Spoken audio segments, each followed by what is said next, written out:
le SCL, c'est un acronyme qui veut dire Service commun des laboratoires. Donc on est un service à compétence nationale au sein du ministère de l'économie, des finances et de la relance. Le mot commun est important dans la mesure où on exerce notre activité à la fois au profit de la douane et de la DGCCRF. Alors le service commun des laboratoires dispose de 11 laboratoires situés en métropole et outre-mer et une unité de direction qui est à Paris. Chaque laboratoire dispose de ses spécificités et spécialités. Certains sont très axés douane comme Paris, d'autres très axés répression des fraudes comme Rennes.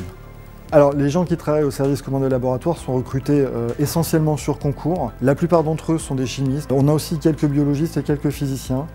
Et à la marge, pour certains postes à profil, on peut aller recruter des gens dans d'autres administrations, type police, gendarmerie.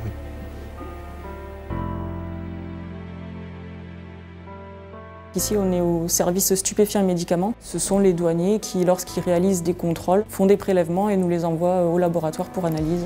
L'objectif de ces analyses, c'est de mettre en évidence en fait, la présence de substances stupéfiantes, voire médicamenteuses. Et donc au niveau des échantillons qu'on reçoit, des grandes catégories, on a les catinones, les cannabinoïdes de synthèse, cocaïne, héroïne, puis d'autres variétés. Donc après au niveau de la préparation des échantillons, donc quand ils arrivent dans le service, donc dans un premier temps on les enregistre, ensuite on réalise un reconditionnement avec une masse d'entrée dessus. On fait également une préanalyse à l'aide du spectromètre Raman qui nous permet un peu d'aiguiller en fait, l'orientation de l'échantillon. Et ensuite cet échantillon va être préparé et analysé suivant différents appareils analytiques en fait. Donc il est broyé généralement dans un mortier, on le prélève, on le met dans un tube, on rajoute le solvant adéquat. C'est homogénéisé aux ultrasons ou au vortex. Ensuite, on reprélève, on filtre et on met ça dans des petits vials qui vont ensuite passer sur les appareils analytiques.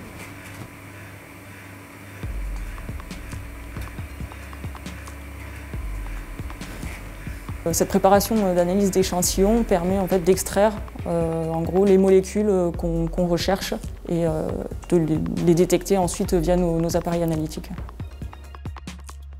Ici, l'objectif, c'est de rechercher les résidus de pesticides qui sont dans les produits d'origine végétale, qu'ils soient bruts ou transformés. Notre donneur d'ordre principal, c'est la répression des fraudes, via leur saisie de routine. Mais on travaille beaucoup tous les jours avec Orly et Roissy pour tout ce qui est contrôle à l'importation, mais aussi les ports. Alors, en fait, c'est assez diversifié. On reçoit principalement ici des échantillons de fruits et de légumes frais, donc comme on peut le voir, surtout des haricots, ce qui est beaucoup en ce moment, des pitayas. Beaucoup de céréales, donc des céréales des brutes ou transformées, donc aussi bien du blé, de l'orge, de l'avoine que leur farine et des huiles. Et aussi, puisque c'est d'origine végétale, on va vérifier par exemple dans les tissus que le coton est bien biologique quand ça l'est, les résidus de pesticides dans les masques chirurgicaux. Alors en fait, quand l'échantillon arrive directement au laboratoire, il est reçu entier, on va vérifier que la quantité qu'on reçoit est bien représentative du lot sur lequel on va rendre un résultat d'analyse. À partir de là, on le découpe, on le congèle, on va le broyer de manière à obtenir une purée. Et c'est sur cette purée qu'on va réaliser l'analyse et la recherche de résidus de pesticides par la suite. On part donc du coup de l'échantillon qui a été pesé et mis en tube, dans lequel on va ajouter des solvants d'extraction et on va procéder aux différentes étapes de purification pour obtenir au fur et à mesure des étapes un échantillon de plus en plus propre, un concentrat de pesticides s'il y en avait dans les fruits ou les légumes qu'on a analysés au départ. Et du coup, c'est cette partie-là qui va passer derrière sur les appareils d'analyse.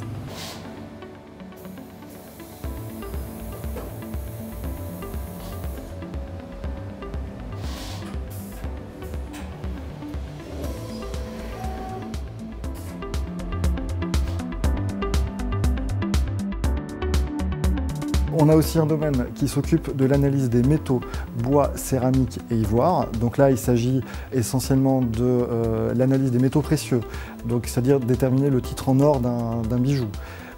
Inversement, on a l'analyse des bijoux fantaisie. Donc là, il s'agit de déterminer la présence ou non de composés allergènes dans le cadre de la sécurité du consommateur. Et pour les bois et ivoires, il s'agit de vérifier la conformité de certains produits à l'importation au niveau de la réglementation REACH.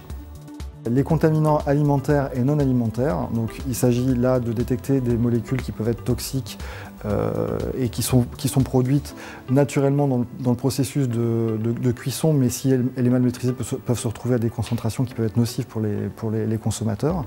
Contaminants aussi sur les matières plastiques constitutifs des jouets. Et enfin, le dernier domaine, c'est les biens à double usage. Donc là, il s'agit pour des biens type industriel qui peuvent être utilisés aussi bien de manière légitime que de manière détournée au niveau délictuel ou terroriste, de vérifier leur conformité à l'exportation.